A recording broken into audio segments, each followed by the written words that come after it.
No species is as terrifying as the Dark Eldar. These twisted and insane Xenos are the epitome of perversion and doom. They literally must cause as much pain and suffering as they can in order to keep themselves alive. Every single Drukhari encountered has ended in torment and death. The few survivors tell tales of sadistic abominations that drive hardened warriors insane.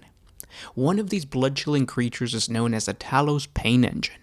And with that said, I want to welcome you guys back to another 40 Facts about the 40K universe.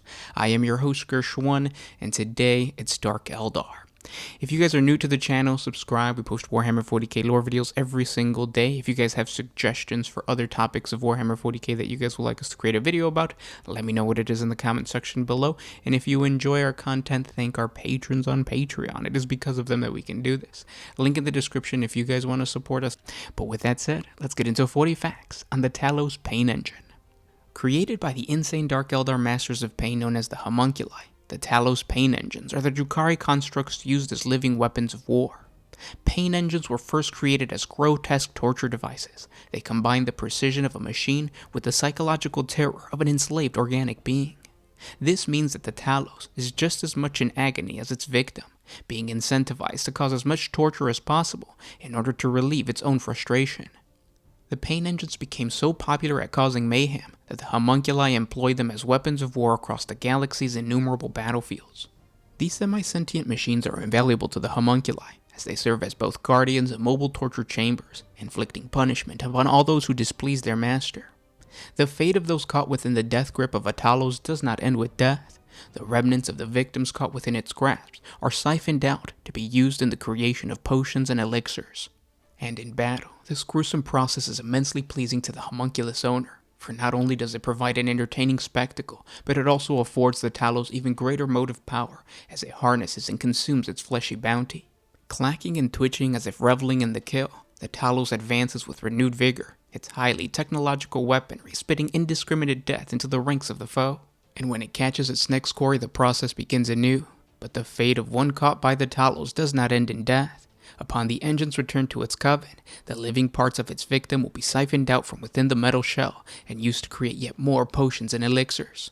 When homunculi send their Talos engines to accompany a Dark Eldar raid, the monstrous servants are often tasked with collecting specific samples for their masters. Typically, this involves devouring certain types of creatures from the planet's populace, or subsuming a specific individual, such as a planetary governor. However, at times the demands for homunculi are very nuanced. For example, when raiding Tau space, the Talos known as Marrowgiver was once instructed to consume only fire warriors who had witnessed the rest of their strike team slaughtered before them. Failure to complete such a task, or worse still, deviating from the instructions, inevitably would see the Talos dismantled and discarded. To outside eyes, such stringency may seem wasteful, but in their craft, the homunculi require absolute precision. Different types of harvested material carry different properties, each of which has unique purposes. Musculature and nervous tissue are combined in ways unimaginable by nature, and the emotions absorbed in flesh at the time of the creature's death are extracted, enhanced, and then fashioned into weapons. To pollute such work with impurity, such as meat from the wrong species or blood permeated with the wrong emotion, would be to spoil the homunculus's work, which they may have slaved over for solar decades, and then would deny a new morbid creature to the entire galaxy. The homunculi also often wish to reconstitute the soupy remains of the Talos victim and instill them with life, so they can be questioned once again. More than one general has died only to end up in the torture chambers beneath the Dark City, bleeding secrets to the homunculi in a vain attempt to end his torment. A Talo possesses a metal shell and twisted mind, making it all but impervious to harm.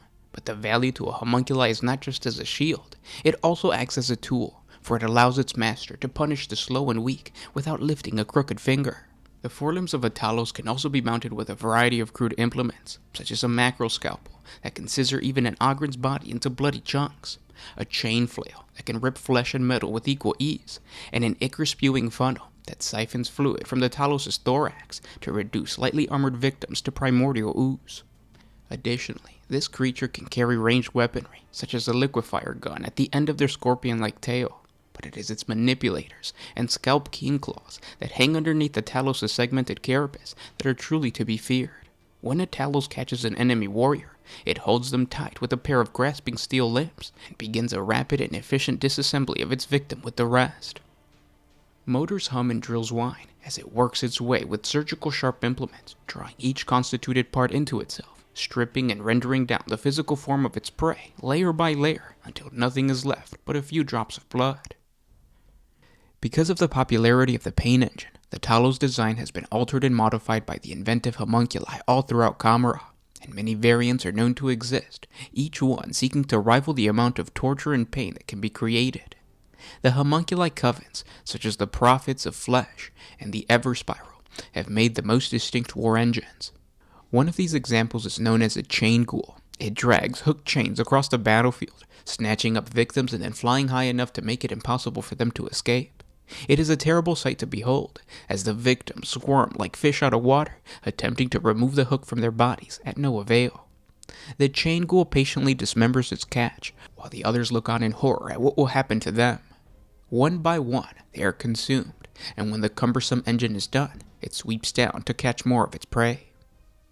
Each variant is designed for a specific form of torture that best fits the requirements of their homunculi. There is truly no other Dark Eldar abomination more terrifying than these paint engines.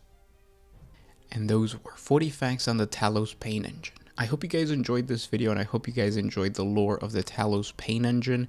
The Talos paint engine model looks amazing. So even if you don't play the tabletop, I would recommend that you guys buy one of these guys, build it, paint it, and just have it sitting somewhere. Just because it looks so cool. Like, you could use it in D&D, you could use it in other tabletop games, because it looks so sinister, so evil. But with that said, if you guys have suggestions for any other topics about the Dark Eldar, the sinister Dark Eldar, let me know what they are in the comment section below, and I'll try to create a video for you guys. Last year we talked a lot about the Dark Eldar, but mostly focused on the upper echelons of the Dark Eldar society. So we talked a little bit about Kamara, the Archons, their bodyguards, and the Dark Muses. I'll put a link up above to that playlist because there's a bunch of really good lore. So if you're new and you want to learn more or expand your knowledge about the Dark Eldar, that playlist really helps out.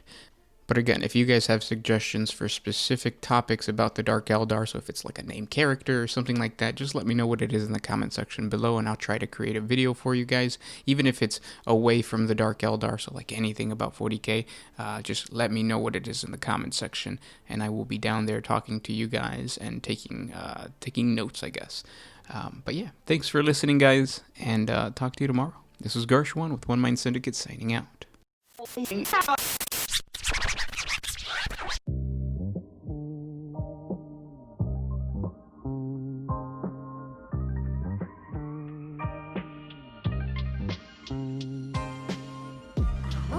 used to put my freedom first, and then